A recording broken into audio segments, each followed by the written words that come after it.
con tao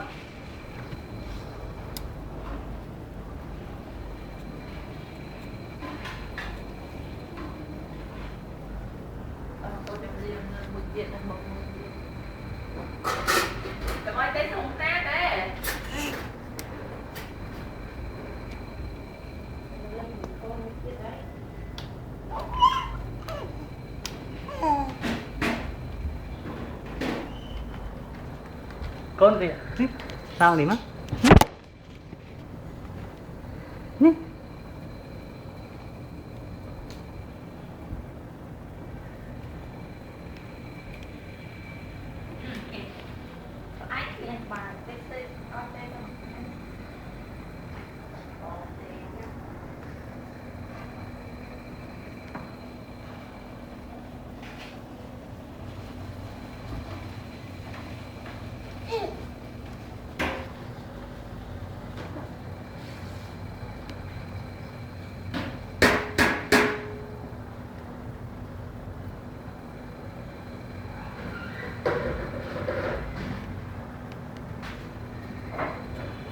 ngồi ôn chui tí cho ôn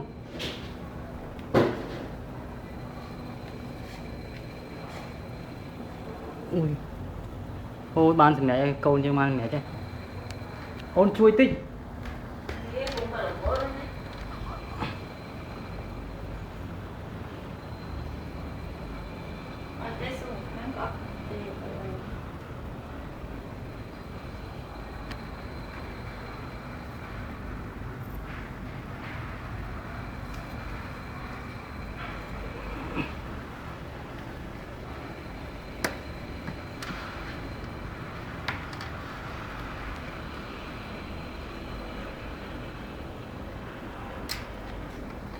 ui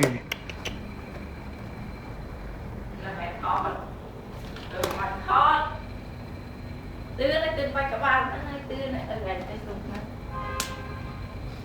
anh đưa cái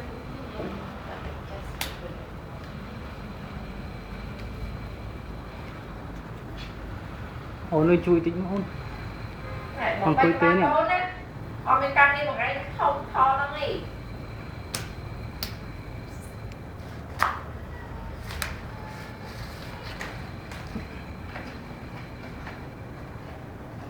chủ thể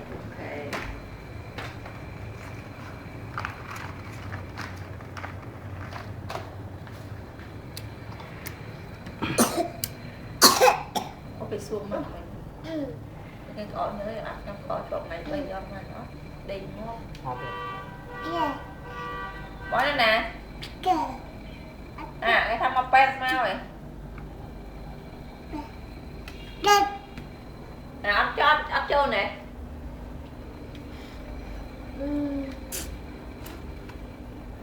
Chẳng hay bay không chăm bài. Ngao